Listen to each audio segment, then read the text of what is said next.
Hey everybody, welcome to another Cobus webinar coming to you live from our headquarters here in London in the UK. My name is Jamie Ralph. I'm Communications Officer here at Cobus, and I'm delighted that we have another webinar for you today in association with Open Apply.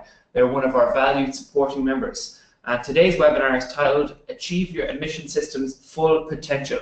So if you're admission staff, development staff, technology staff, IT staff, or marketing staff with an interest in admissions and perhaps looking at your current admission system or looking towards a new one, this webinar promises to be very informative for you today. Thanks again for joining us. I know we have people around the world joining us for this webinar. Of course, Cobus is a global organization. I can see that we have some colleagues online from Dubai, some from Malaysia, also some colleagues from Romania. Speaking in Romania, if you are marketing, development or admissions staff, Cobus has a conference for marketing, admissions and development staff in Romania in early 2018. That's from the 15th to the 16th of March in the British School of Bucharest, the capital of Romania. And the Cobus Marketing Conference is always a very, very useful event for those staff working in admissions, development marketing. So have a look on our website for details about that. You might have been to our marketing conference before. If not, next year is always a good time to visit us. I just want to remind everybody that throughout this webinar you can ask questions, and we very much welcome questions to be asked throughout. You can input your questions in the text box on the GoToWebinar panel, put those questions in, send them over, and I'll ask them to our presenter at the end. So please, if you've got any questions at all, please do ask them. Also a reminder that this webinar is being recorded. A lot of people ask that question every time we run a webinar if we're recording it. We are recording the webinar and it will be sent out to everybody who registered afterwards. So if you know some colleagues that couldn't join us today, you can rest assured they'll receive the recording, and if there's something you want to revisit or something you miss during the next hour, you can have a look at the recording afterwards. We'll send it out, and we'll also send out the presentation as well. So let's get down to business. What you're going to learn today. In this webinar today with Open Apply, you're going to learn what to look for in an admission system. You're going to learn about online admissions and the best practice in terms of online admissions. You're going to learn how to adapt your process to a new admission system. And then you're going to also learn about the best strategies for going live with an admission system. So today's webinar is about helping your system to help you. New schools and increasing competition demand an efficient admissions office to rise above the market. An effective admission system handles the admin work so you can spend more quality time with prospective families. But are you using your system to its fullest potential? Today, Open Apply are going to talk to you about getting the most out of your admission system and attracting the right pupils for your school.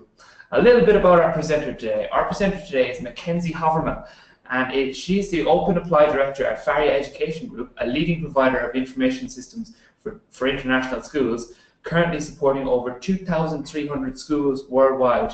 Since joining Faria, Mackenzie has helped over 100 schools take their admissions online with Open Apply.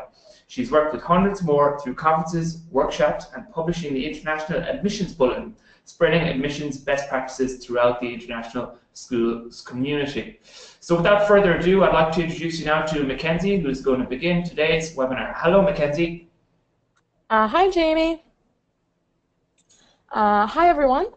Thank you so much for joining me today on this webinar with Cobus, talking about achieving your admission system's full potential. I think Jamie gave a pretty good introduction there about who I am and about Faria Education Group and Open Apply, and how we really work with a lot of international schools around the world with their admissions departments, helping them to really take their admissions online and really create an enhanced admissions process. So today I'm going to talk a little bit, like Jamie said, about online admissions best practices, some tips for implementing an online admission system as well as going live with an online admission system, and we'll have a little bit of talk about more resources about these kind of practices at the end, and then the question and answer session, as Jamie mentioned. So to get started here, I wanted to talk a little bit about when Jamie was reading the description of the webinar. You know, he mentioned that there's really a growing international school market today.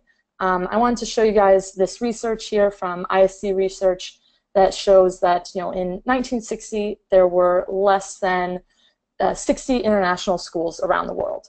At that time, you know, an international family would move into a new city, and basically they didn't have much choice. You know, they basically would go to the only international school that was available, or perhaps there might be two, you know, a British international school and an American international school. But at the time, there really wasn't much choice.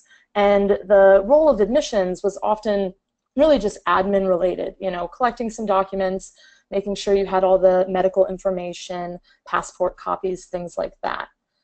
However, as you can see, in the past, you know, 50 to 60 years, the international school market has really exploded. It's grown 9.6% every year since 1960, and today we're at, you know, almost 8,300 schools around the world. Now, that means that admissions and marketing has really taken on a new role in international schools, especially probably in the last 20 years or so. Admissions and marketing has become much more important as the international school market has grown, because there's more competition. You know, in some of your cities, there might be dozens, you know, maybe over 20, 30, 40 international schools. I know Jamie mentioned there's some folks from Dubai on today. I know Dubai is one of the big ones. You know, I have another infographic here also from ISC Research, where you can see it shows not only, you know, number of international schools in general. This was in 2016. It also breaks it down by country. You can see, you know, UAE is #1 with close to 600 international schools. I'd imagine that now in 2017 they might be over 600. China as well. I'm not sure if we have anyone from China with us today, but, you know, as you can see, some of the big countries in Asia as well as in the Middle East are some of the leaders here. And with more schools, you know, that also means more students. So the admissions process in international schools really has to be changing to handle, you know, the greater competition as well as the much larger number of students vying for places in international schools. And that means that, you know, not only do you need a very streamlined process for parents, because with the increased competition, you're going to really want to, you know, be able to make it easy for parents to apply to your school, because if it's easy, they're more likely to complete the process, they're more likely to end up joining your school. So you need a more streamlined process on their side, but you also need a more streamlined process on the admin side. You know, if there's over 4 million students attending international schools today, they're predicting by 2026 close to 9 million. You know, to handle that increase in international school students and international school applicants, you really need a streamlined process on the admin side as well. And, you know, back in 2012, when we were first starting to create OpenApply, we did a survey of our schools using ManageBac, which would have been, you know, primarily IB schools. There are about over 1,000 at the time. And we were shocked to find that over 80% of those schools were still using paper in their admissions office. So even with the increased market, the increased competition, you know, schools were still processing things by paper. Parents were still having to download print forms, fill them out, scan them, or maybe even bring them into the school, which wasn't convenient at all. On the admin side, schools were still doing a lot of manual data entry, still having piles of papers in their office. It really didn't make sense. And that's, you know, part of the reason that we decided to build OpenApply, to help streamline that process for both families and schools. And one thing we found, you know, over the past 4 or 5 years working with these international schools is there certainly is a movement in general in the admissions office to move towards online systems, which is really great and obviously is going to be helpful in streamlining that process for both parents as well as for those on the admissions side. However, another thing we've kind of noticed is that while schools are sort of physically moving to these online systems, they're not really necessarily making many changes to their initial process. You know, often it seems schools are kind of taking their paper process and just laying it on top of an online system and hoping that that will just streamline everything.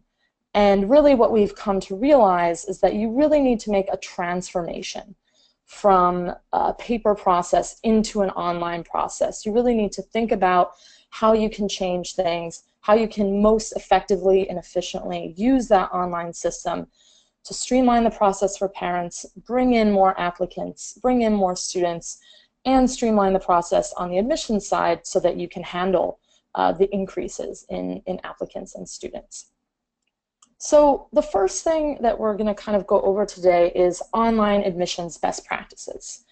Now, as Jamie mentioned at the beginning, through OpenApply, at conferences, different kinds of workshops, through the International Admissions Bulletin, and we've really worked with hundreds of schools around the world, kind of gathering information about different admissions practices, how admissions works in different areas or with different systems.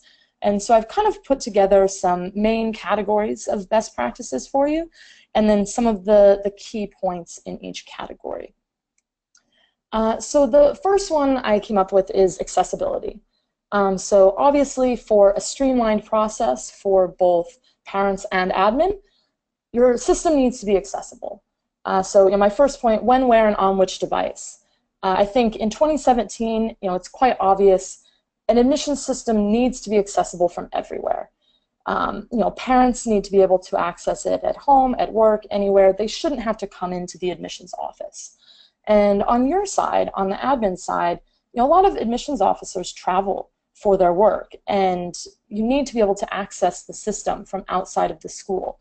I know OpenApply being an online-based system, we've had quite a few folks who have switched to OpenApply and told us how great it was that when they were traveling, they could just pull out their tablet, open up the system, and they can, do their admissions work while they're traveling. So it's not like, oh, you go on some sort of recruiting trip or you go to a conference, you're away for a week, and then you come back and you have piles and piles of work to do because you couldn't access anything while you're gone.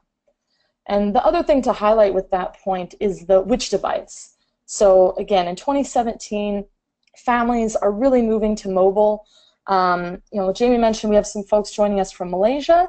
I think Southeast Asia is one of the biggest places where parents often are just using their phones. I know we run into this a lot in Malaysia, China, Thailand, where parents want to do everything from their phones. A lot of them don't even own a computer. So having an online application, an online parent portal that's accessible from phones and tablets is really important. You also need to make sure that any admission system you're using is going to be very user-friendly. Parents are busy. Some of them might not speak English very well. You really need to make sure that the form is very easy for them to fill out. The interface is very clear. It's very important that it's easy for them to do everything, because if it's not a very user-friendly interface, not a very user-friendly system, number one, you're going to have parents calling in, emailing you all the time, and you're not really going to be saving a lot of time with your online system because you're just going to be explaining to people how to use it, which kind of defeats the purpose. And then on the other side, it needs to be user-friendly on the admissions side as well. No one wants to be using a system every day where they don't know where things are, they don't understand how to do things, the interface isn't clear. You're going to be staring at this interface all day, every day. So it's really important that you find a system that's really user-friendly, and that, if you feel like your current system is not very user-friendly, that you take steps to make it more so. Multilingual systems are popular in a lot of countries. Again, some of these parents, they might not speak English or the local language of your school very well, and so they might need a little bit of help applying. So if it's possible, if that's kind of describes your school, I know, again, China is a big one where multilingual is needed. Many of the Middle Eastern countries, for example, Qatar or the UAE, multilingual systems are often needed, as well as in Latin America. I'm not sure if we have anyone joining us from there, but in Latin America, they often do need systems that support both Spanish and English language. So that's something you're really going to want to consider, is the multilingual support of your system, especially with the movement of many international schools towards accepting more local students, because it's going to be more likely that your local students aren't going to speak English or whatever language medium your school is primarily in. So multilingual support is a big one to look for as far as accessibility goes. And then streamlined parent submissions, I mean, it's kind of similar to the user-friendly idea. You really want to make sure it's easy for parents to fill out the forms. You want to make sure that forms are being pre-filled if information is already in the system. They're able to directly submit everything into the system, documents, forms, register for events, different things like that. Because if parents are only using the system for a small part of the application process and then sending separate things to you by email or bringing things into the office, it's really not very efficient. And if that's what you're doing, it's likely that you're really not capturing the full potential of your system. And that's the kind of case where you're going to want to investigate, are you simply not using part of the system as it's intended, or maybe perhaps more customization is needed, or even looking at possibly a different way to run your admissions process.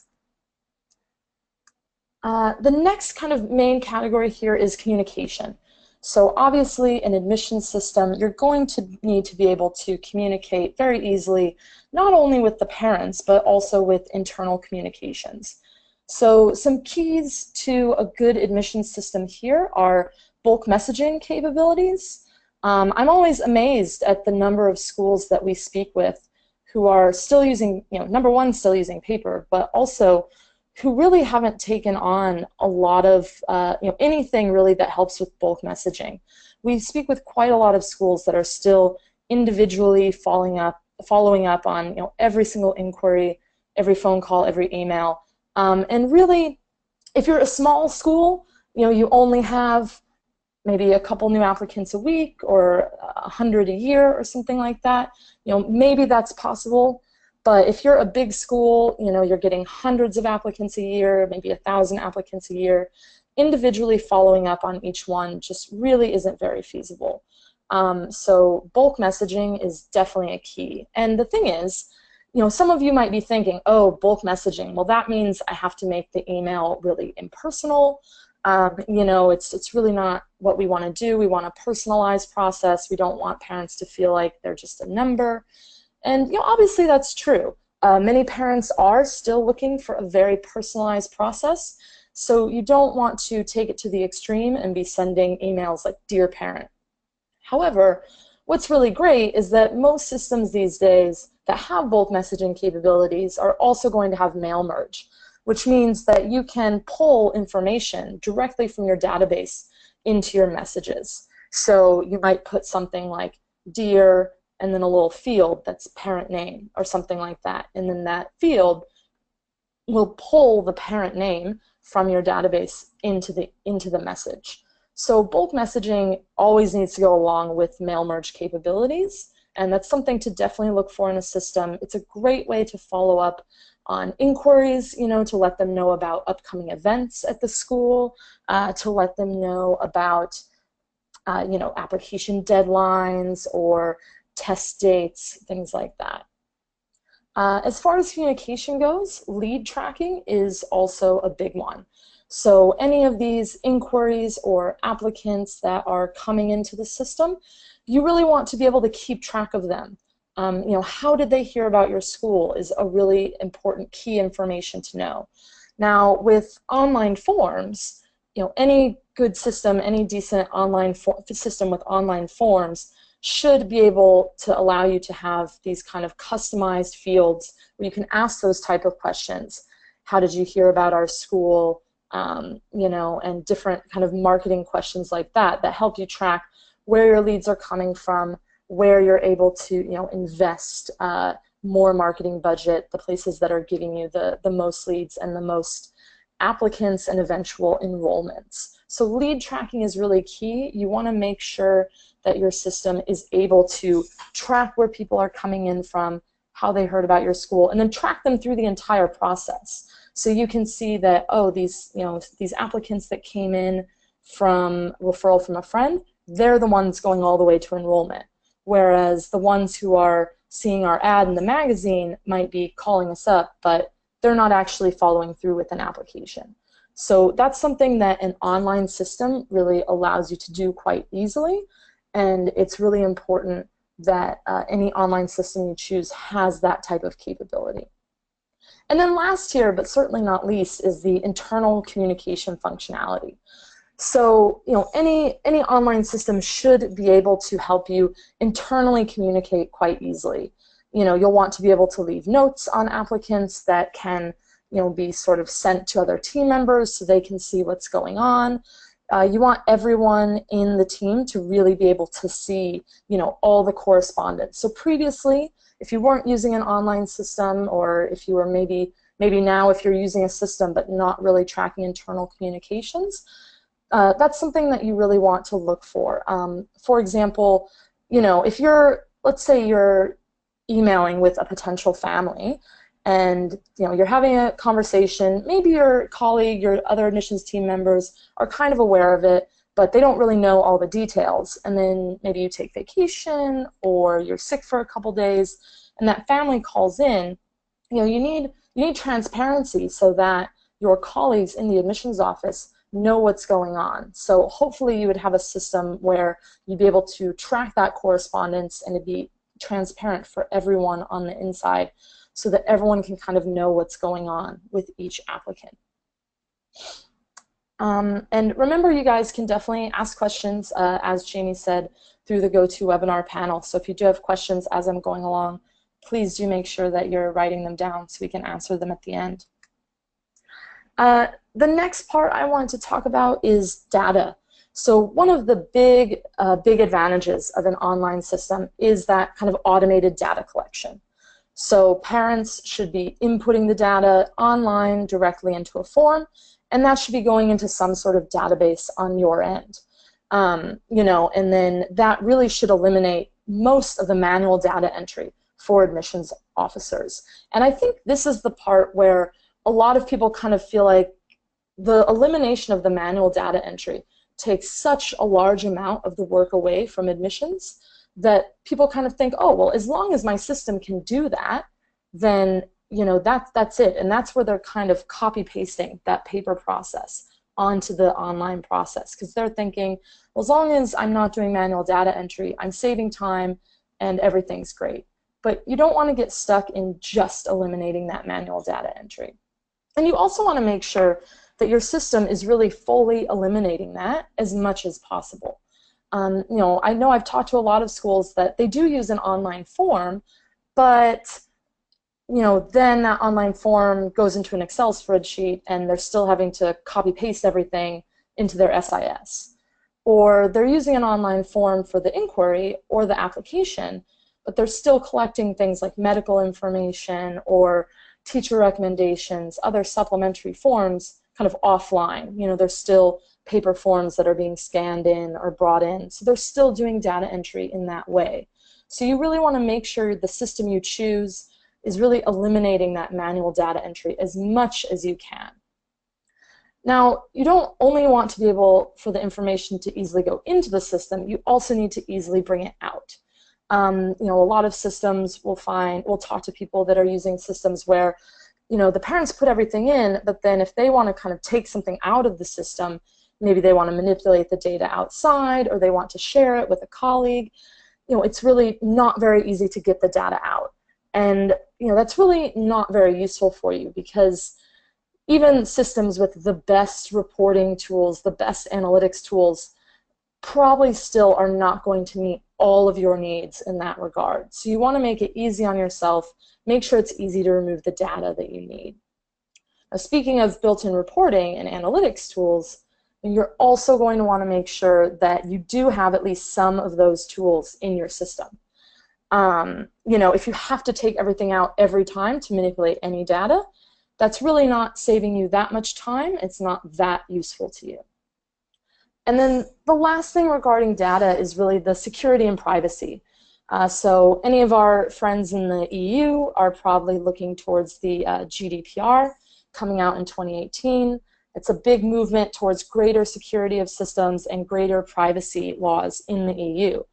A lot of other countries are heading in a similar direction. China, for example, recently is requiring that all data for Chinese systems be kept in China as of, I believe it's like spring or summer 2018. So a lot of countries are moving towards this model of wanting information to be localized to make sure it's more private and more secure. So whenever you're investigating a system, you really want to make sure that, number one, it's up to date on all of the latest security features. You know, it should be very easy to find that information on the system's website. You know, any software system in general really should be very clearly making their security protocols and their privacy policies very transparent on their website so that you can see. You know, you'll want to look to see if they have any sort of certifications, such as the ISO certification or any other types of security and data privacy certifications to make sure that the system is really keeping your data very secure and very private. Obviously, at an international school, you have a lot of private information on your system. So you really want to make sure that that data is not going to be revealed anywhere that it shouldn't be. And then last here on best practices, I just wanted to touch on kind of the processing of applications. And I think this is really where we find a lot of schools kind of haven't changed their process very much since going online. You know, they're still following the exact same steps as before. They still have all the same application stages. And, you know, everyone's kind of still doing the same role on the team as far as processing the application.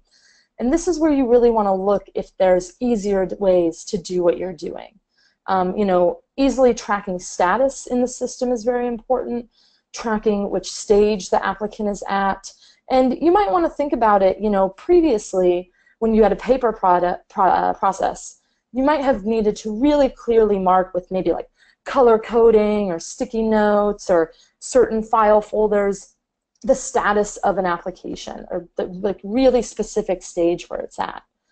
Whereas most online systems definitely have an easier way to do that, whether it's tagging, whether it's sort of application stages that you can customize, sub-status levels that you can customize, checklists that you can filter by. So one thing you really want to make sure is that you're taking advantage of all of the tracking capabilities in your system.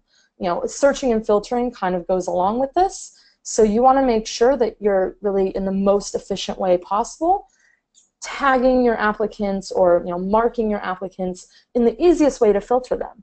Because like I said before, maybe you're using some sort of sticky notes, color coding, things like that. But in an online system, you should be able to easily kind of tag, track, manage applicants in a very simple way, and then use filtering to really filter and bring up very specific subsets of applicants that you want to view.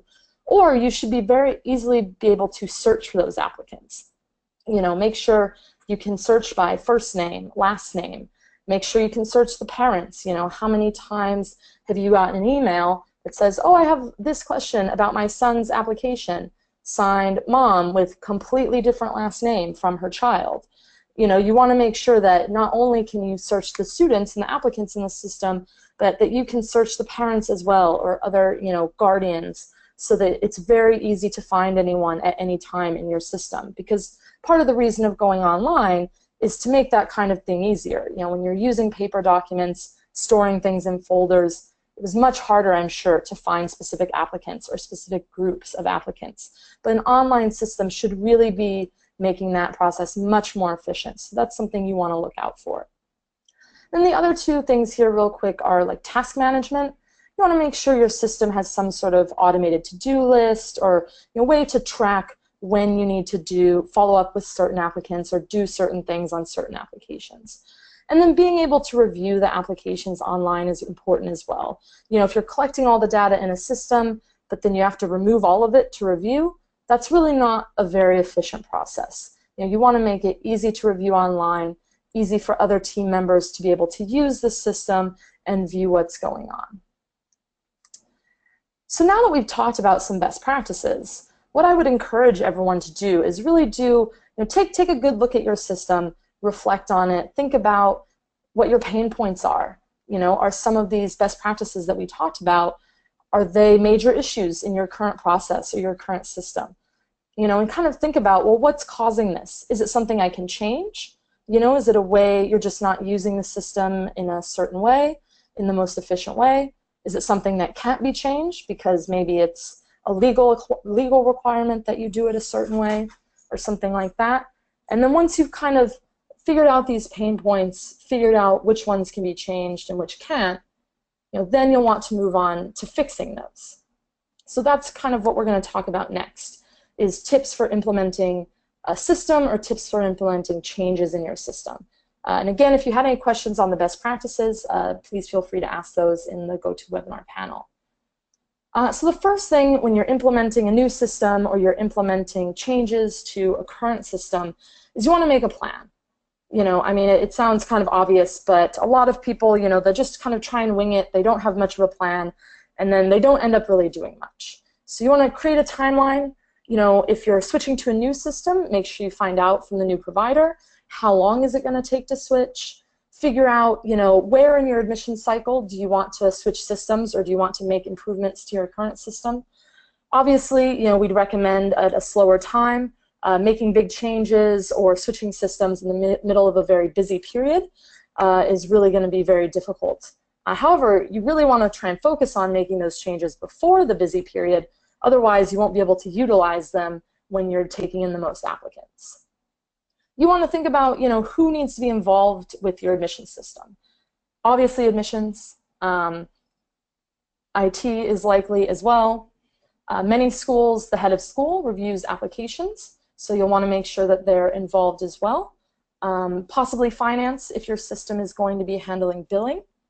And then there might be some others. Some schools have the school nurse, teachers, maybe learning support to review some of the special applications. So you want to really think about who's going to be involved, and then make sure that they're involved in the planning. So you need to kind of get everyone on the same page, make sure everyone understands this is the system we're using, this is how we're going to use the system, this is how we're not going to use the system. Make sure everyone's expectations of what can be done or what will be done on the system are on the same page. Many times we'll talk to schools that maybe their finance department or another department has all sorts of things they want to do. But honestly, what they really need is a system for their own department, or maybe some sort of add-on for their own department. And really, what they want to do from their department often can't necessarily be done in an admissions system. So you want to make sure it's all clear. And then lastly, you want to take the plunge. So, a lot of people, when they're switching systems or when they are, making changes to their system, they kind of get cold feet. And they test for a long time, and they test it out, and they do all these different things, and they put it off, and they put it off, and then they say, oh, well, maybe we'll do it next month. It's gotten kind of busy, or, oh, well, I have this event now, and I just don't have time for this. But if you keep putting it off, you're just making your life harder. You really want to take the plunge, move on to a new process, to a new way of doing things, and start making things easier for yourself. Now, one of the most important things with implementation that I think a lot of schools don't really pay enough attention to is training. So number one, all users on the system should be fully trained. A lot of times schools focus on getting admissions trained and focus on getting IT trained, but then the head of school needs to review applications, and well, no one's ever really trained them because they didn't have time, and now it's time to review, and the head of school has no idea how to use anything, and it's not helpful. So you want to make sure that everyone is fully trained. And I really also want to emphasize fully, because a lot of schools that we talk to, they're using their current system just not to its full effectiveness, and they'll say, well, I never really had time to get trained on this feature, so I never got to it. Or, I'm just not using that module because I don't know how. And that's where I kind of say, well, you're paying for support, so you should use it. Any system that you're using, you're most likely, paying for some sort of monthly support package, or maybe a certain amount of hours a year. or even with a system like OpenApply where we don't charge extra for support, it's still definitely built into the cost of the system. So you want to use that support, use the training that's available, make sure you really know how to use the system so that you can use it effectively. Creating an internal training guide is a great idea for new people when they come on board, to make sure that they're updated on the training quickly. And make sure you ask questions.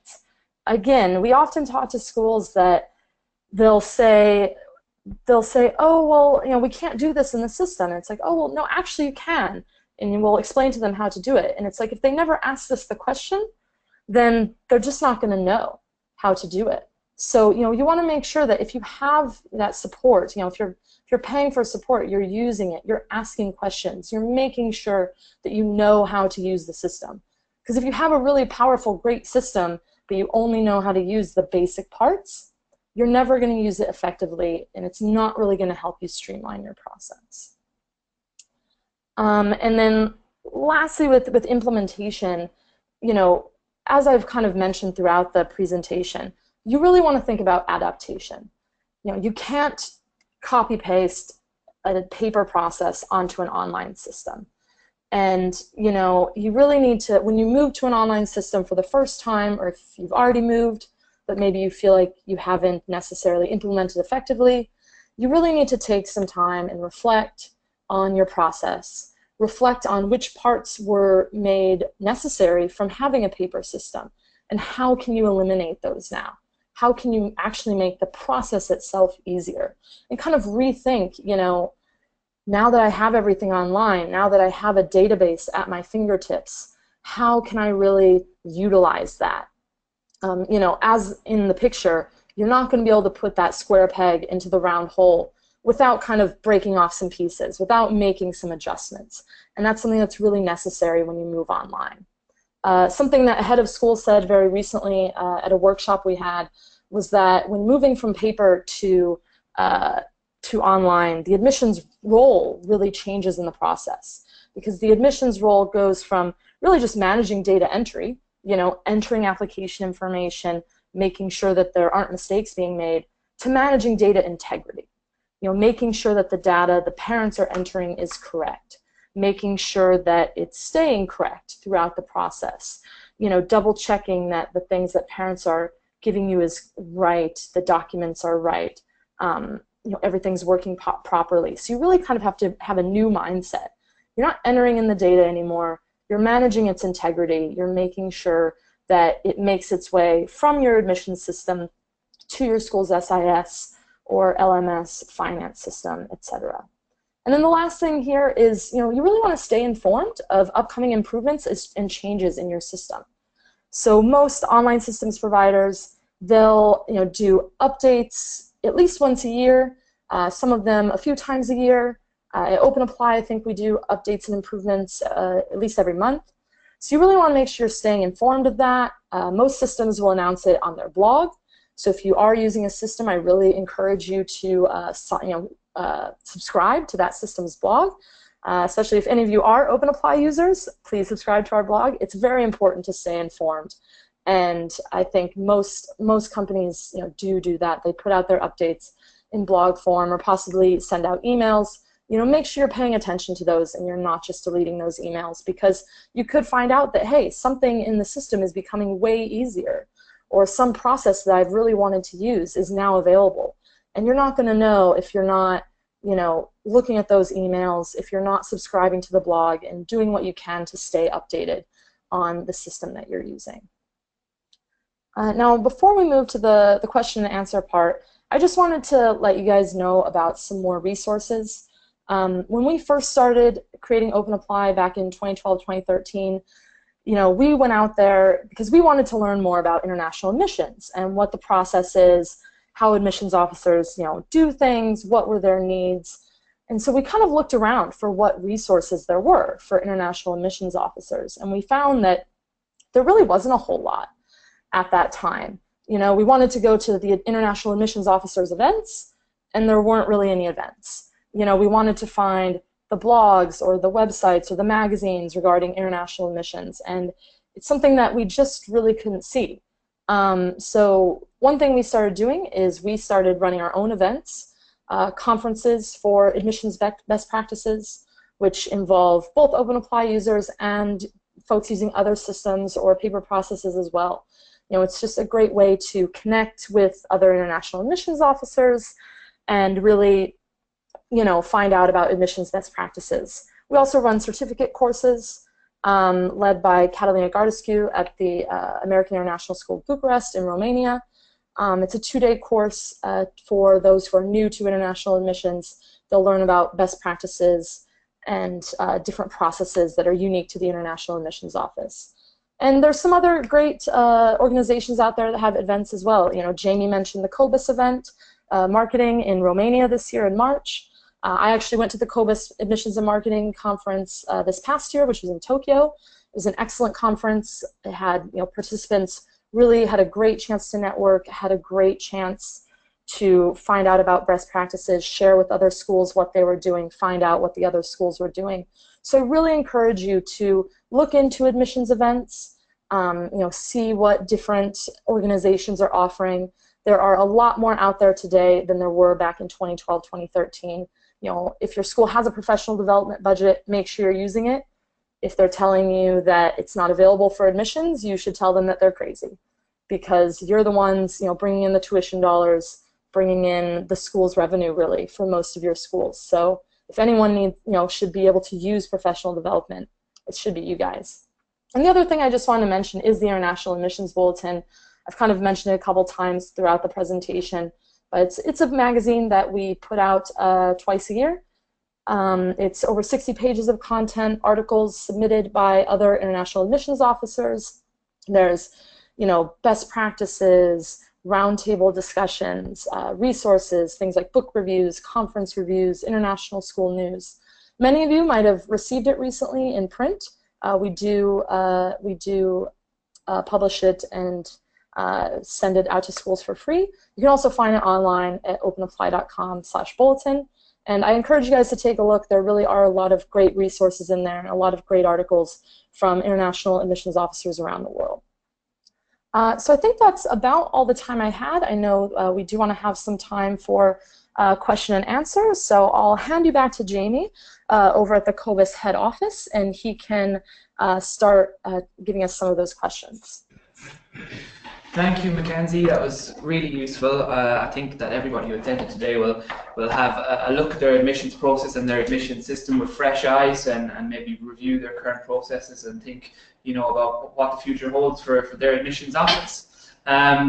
Before we answer some questions, I would encourage everybody now, if you have any questions, please do put them in the questions panel, and we'll ask them to Mackenzie before we wrap up. So if you've got anything that you want to ask about the presentation, or anything that's been lingering around in your mind while Mackenzie's been speaking, please do enter your question now.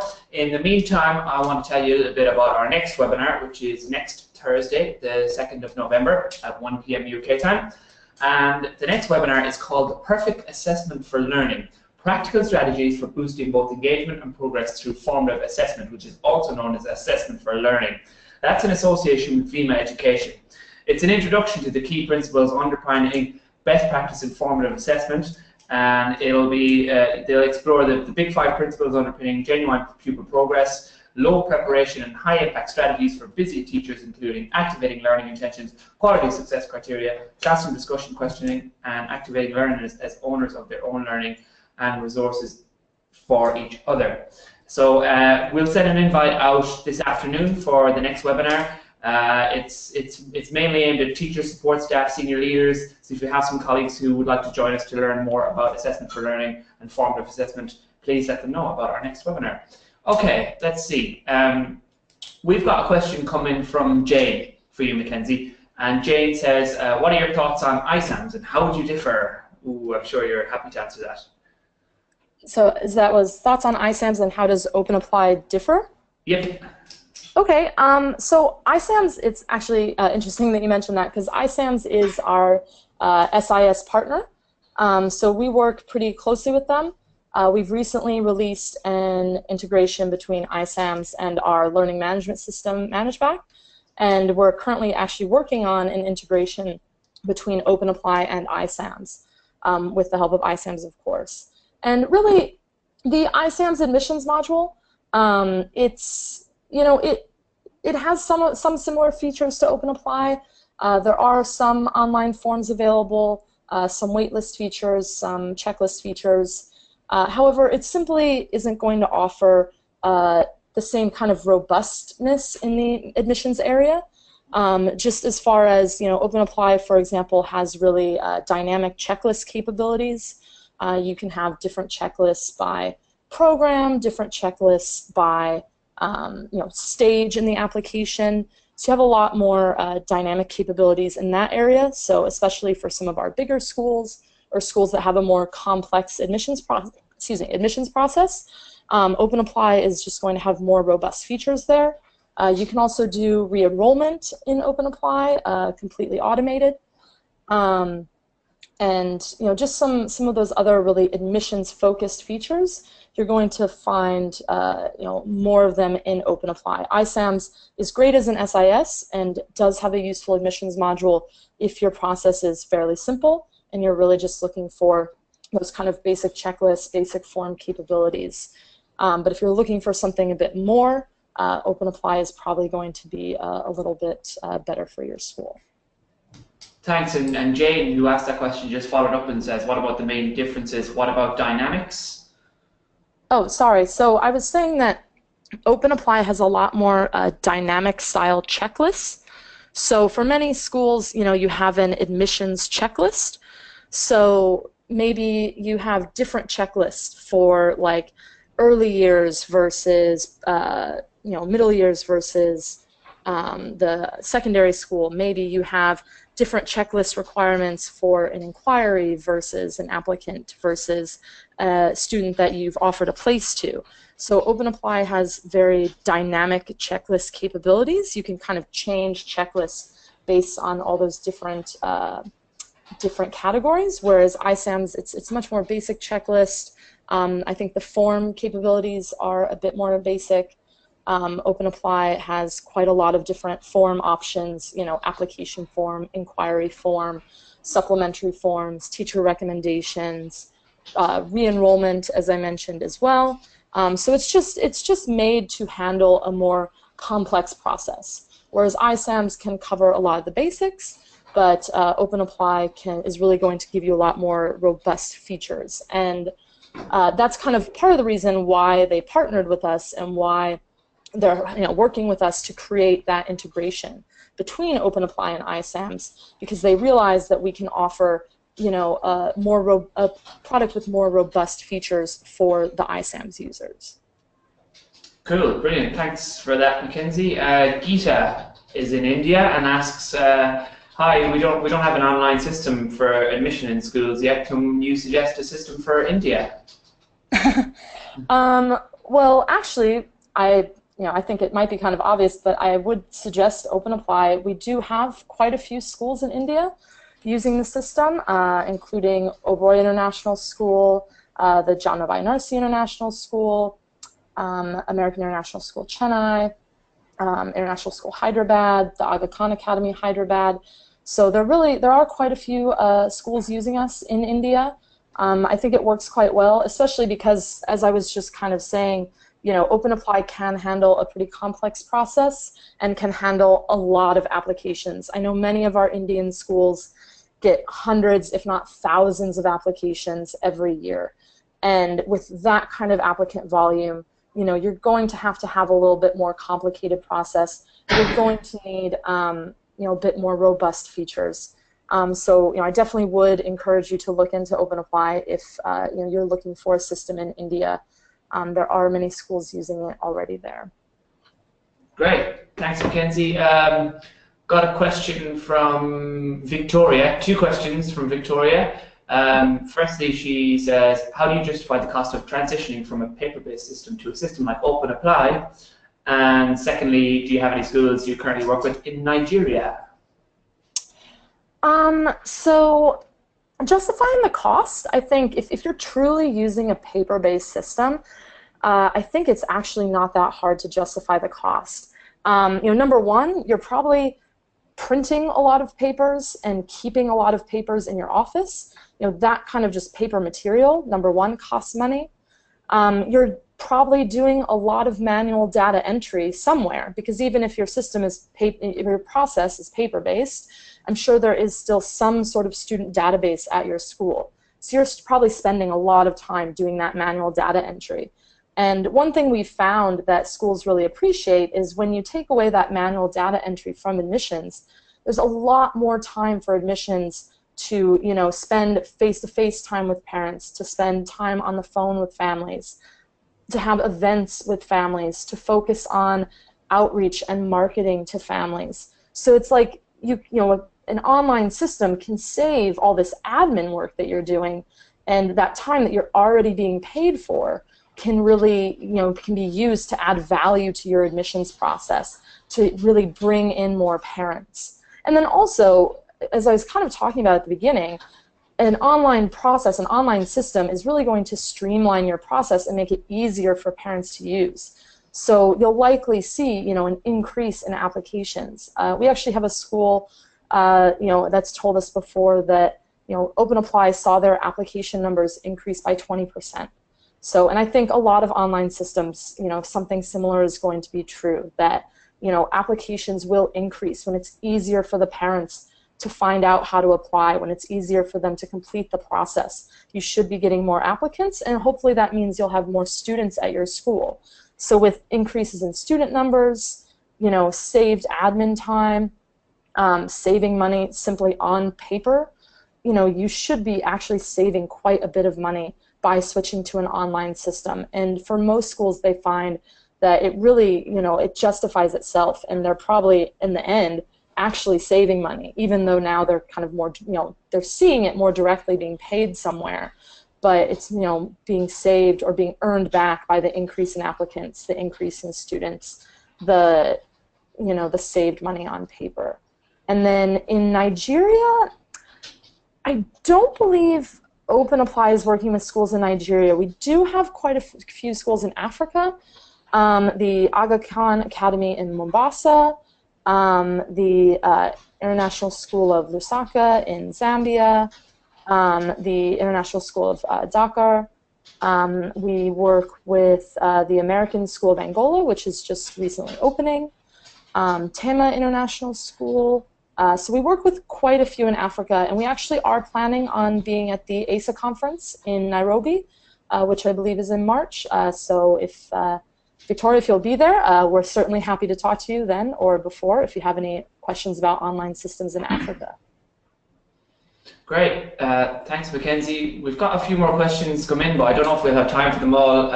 Olivia says, I'd like some advice on the evidence of the prospective parents on their waiting list.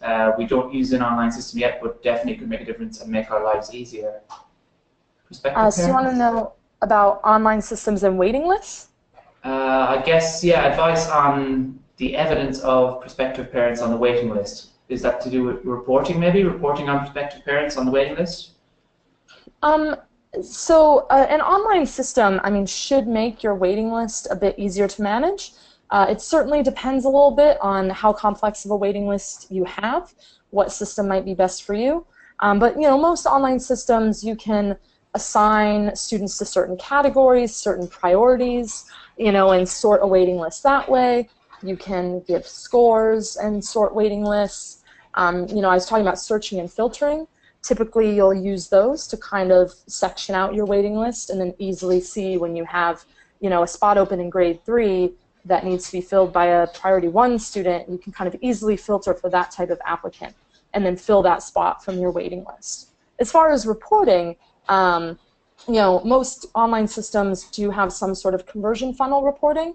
OpenApply, for example, we have reporting on, applicants moving from that inquiry stage, how many moved to applied, how many moved to waitlist, how many move off of waitlist to admitted, how many move from admitted to enrolled, and those kind of percentages and breakdowns of the conversion funnel.